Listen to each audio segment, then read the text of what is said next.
So for today's video, we're gonna do this look, Valentine slash my birthday makeup tutorial. Yeah. And then after this, I'm going to upload my Q&A because my Q&A video, actually, my Q&A is gonna be up first before this video kasi mas nauna ko yung dapat talaga i-post. And if you wanna, ayun, if you wanna achieve this look, just keep on watching. Don't forget to give this a thumbs up, subscribe to my channel, and thank you guys. Mwah.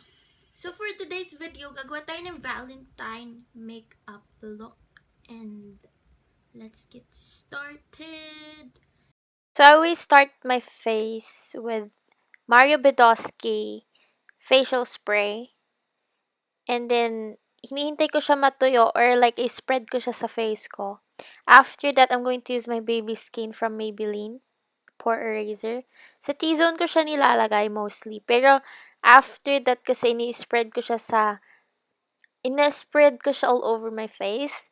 And then for my foundation, I'm going to use my Ideal Flawless Foundation from Avon in the shade Medium Beige. Tapos, ayun. Tapos, I'm going to use a concealer brush. Tapos, yun yung gagamitin kong panglagay ng dots sa face ko. Yan. Ganyan. So, ayan. Sundan nyo lang. Ang dami nga malas sa pagmamukha ko right now. Like, sobra yung breakout ko ngayon. Dahil sa end of the month nga. When I was filming this video, I think.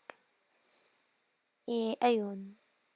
Nagkataon. Then, I'm going to blend my foundation with my stippling brush from Zoeva. So, ayan po, no?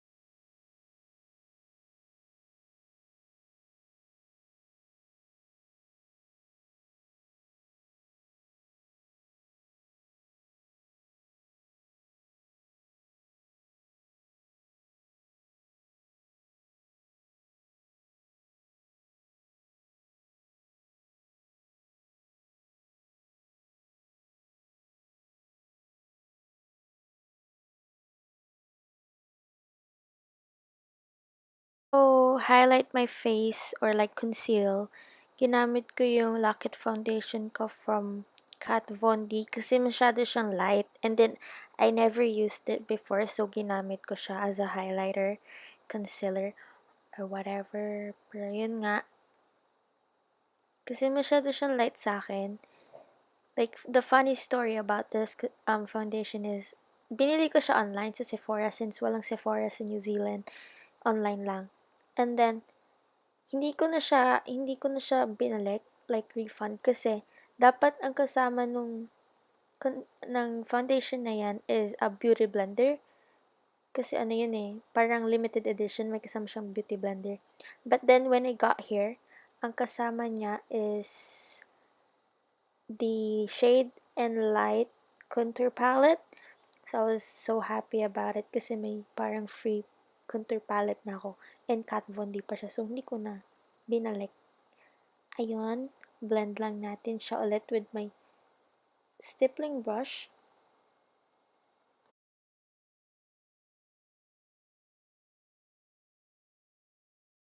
Oh, yun na po. Magbe-bake na tayo, no? And I'm going to bake my face with my Airspun loose powder. Guys, kung di nyo kaya bumili ng mga loose powder like Laura Mercier or like something more high-end, mag-Airspun na lang kayo kasi bongga dun naman siya, no? Or like use a Johnson baby powder. That could help as well. So, yan. Bake mo lang yung pagmumukha mo. Tapos ng 5 minutes, luto na yung mukha mo, no? Jokes. It takes like 10 minutes to bake.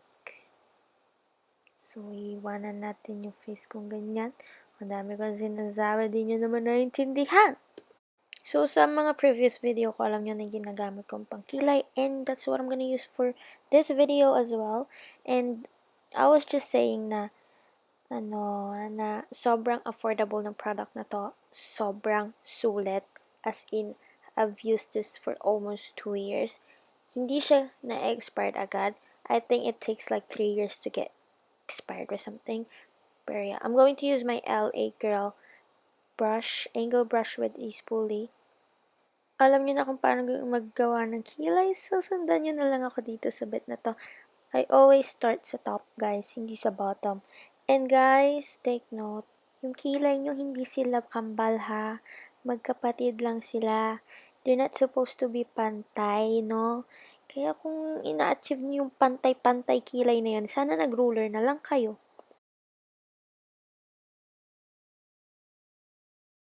So, I finished my eyebrows off cam, and for my eye primer, I'm going to use the Marines eye primer. And then, ayan, i-blend ko lang siya. And then, after that, aalisin ko yung binake ko using a big kabuki brush from e.l.f.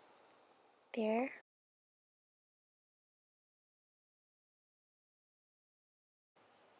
So, to to, for my base, gagamit ako ng eyeshadow from ColourPop. Tapos, ilalagay ko lang siya sa buong eyelid ko. And for my crease, for my eyeshadow, I'm going to use my Too Faced palette. And then sa crease ko, nilagay ko, blush on siya. Pero, I use it for my crease. Kasi nga, we're aiming that Valentine look. So, I'm going to use pink eyeshadow. So, gagamit ako ng blender brush to apply my pink blush for my crease.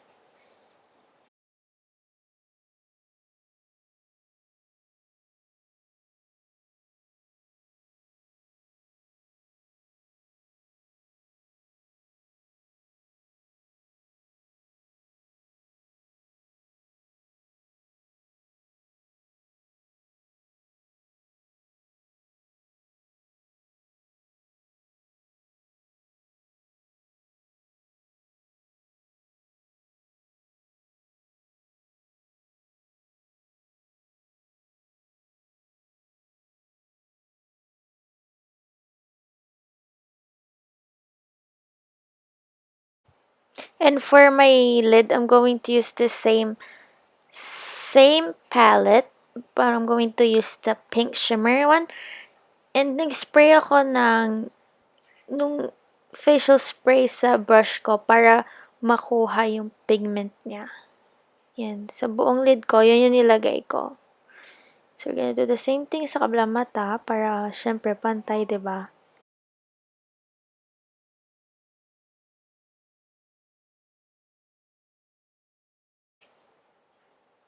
Para hindi harsh yung eyeshadow, kailangan nyo i-blend. And then, for my outer V, I took my Kylie Burgundy palette and I used the burgundy eyeshadow.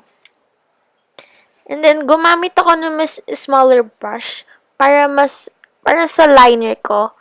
Nilagay ko yung burgundy na shadow na yun sa may liner. Para lang maganda tingnan. And then, of course, i-blend natin.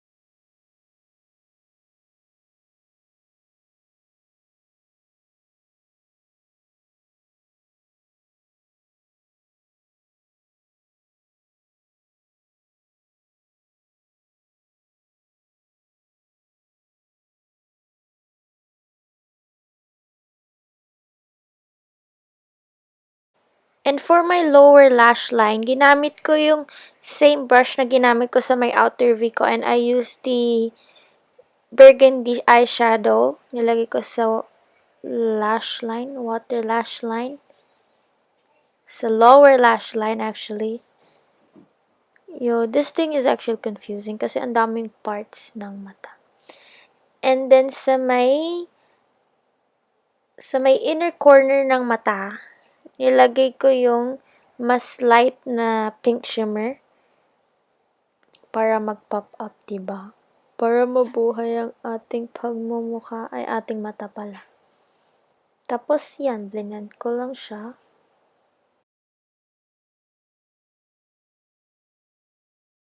For my eyelash, I'm going to use my Revlon eyelash.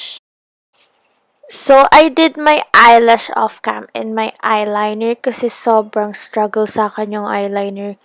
And I'm going to use my shade and light palette to contour my goddamn face kasi taba-taba ng pisngi ko, guys. Kung gusto nyo pumayat this Valentine, contour lang po na. Uso mag-contour. So, I'm going to use my Kabuki brush from e.l.f. Yung ginamit ko kanina, kasi parang ang cool niya pang contour. Ang laki kasi, parang ang dali niya i-blend.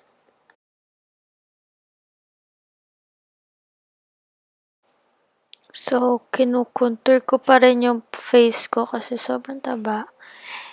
And kinontour ko yung nose ko kahit hindi ako sanay mag-contour sa nose. But yeah, it looks good anyway.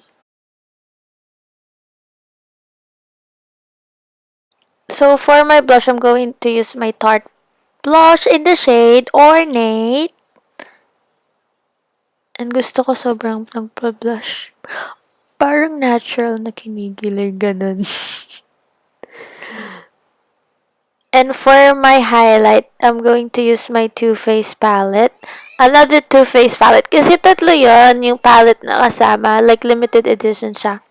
And, bawat palette may bronzer, may blush, may highlight. So, ito yung night palette ata. So, I'm going to use the highlight from the night palette. O, diba? Pak ganun.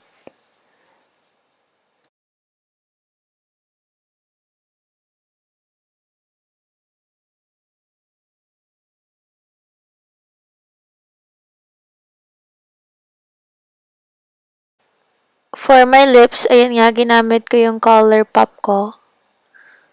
And then, after that, I'm going to use my lip gloss from The Balm. Hindi ako nasiyahan hanggang naging sobrang red na siya.